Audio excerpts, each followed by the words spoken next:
Hola chicos, hoy hablamos del subjuntivo. Parte 1. Para empezar, tenemos que discutir el modo, mood. In language, we have different moods. Moods are ways that we express the meaning behind what we want to say. Por ejemplo, tenemos el indicativo. The indicative is the tense that we have used all the way up until now. We have used it in everything. The present tense, the preterite tense, the imperfect, the present perfect, these are all the indicative. The indicative is used to express real events, factual things that happen. Por ejemplo, Juan es un alumno bueno. This is true, it's a true statement. Estudia mucho. You can see it because every day he goes home and he takes out his notes and he looks through his book and he studies. Es obvio. Recibe buenas notas. As the teacher, I can say this is true because I am the one assigning them. He does his work, he's a good student, I can tell he studies, he does well on his tests. Therefore, he gets good grades.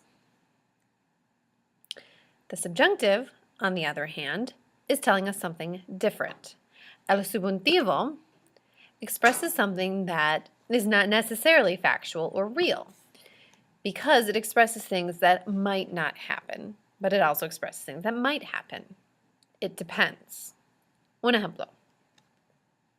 Los padres de Juan quieren que él estudie mucho y que reciba buenas notas.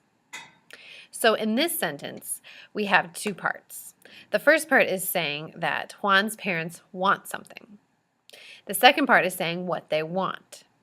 Now, what they want, the second section is called the dependent clause. This is called the dependent clause because what happens in it is not necessarily true, and it therefore depends upon the first part of your sentence, and it also contains the subjunctive tense. And we'll get into how you conjugate in the subjunctive later. But right now, it's important to note that you will see the subjunctive tense, verbs conjugated in the subjunctive tense, in the dependent clause, because that is where you see what might not happen. Bueno, just because Juan's parents want something, though, doesn't mean it's going to happen. So, the verb estudiar is in the mood of the subjunctive, which is also a tense. So, quiere que él estudie mucho y que reciba buenas notas. But just because they want him to study and they want him to get good grades doesn't mean it's going to happen. So it's not necessarily factual, and it might happen. El subjuntivo.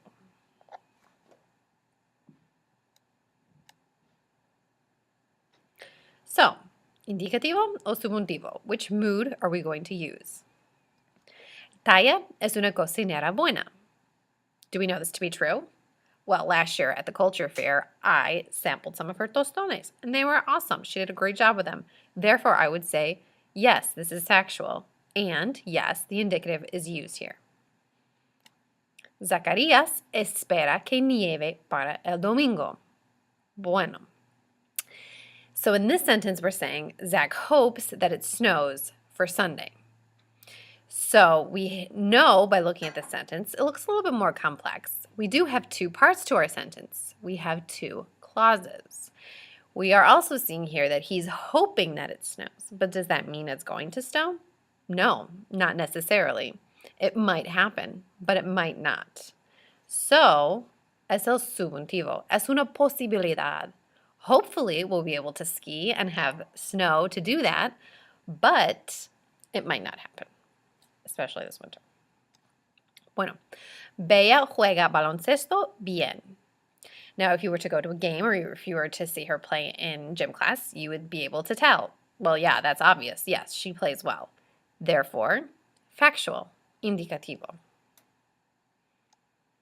Nina no le gustan las canciones de Navidad. Well, all of you who were in class during December and saw Nina's reaction every time we sang a Christmas carol would know that this is indeed true. She does not like to sing Christmas songs, and therefore, indicativo. This is a factual statement. Yo recomiendo que todos hablen español. Bueno, aquí we realize that we have two parts to our sentence. We have one thought and we have a dependent clause. We also can see that just because I'm recommending that you speak Spanish doesn't necessarily mean you are going to speak Spanish all the time. Correcto? Bueno, but it might happen because I know that it's a good idea to speak Spanish and that's how you improve your Spanish. So some of you will speak Spanish. Therefore, es una posibilidad y usamos el subjuntivo. Bueno. Ok, para la práctica, ¿cuál modo usas? Do exactly what we just did. Look at these sentences and decide, ¿es el indicativo? ¿Es factual? ¿O es el subjuntivo? Es una posibilidad. Please write out the full sentence and write out also indicativo, factual, o subjuntivo, posibilidad as your answer. Bueno, buena suerte.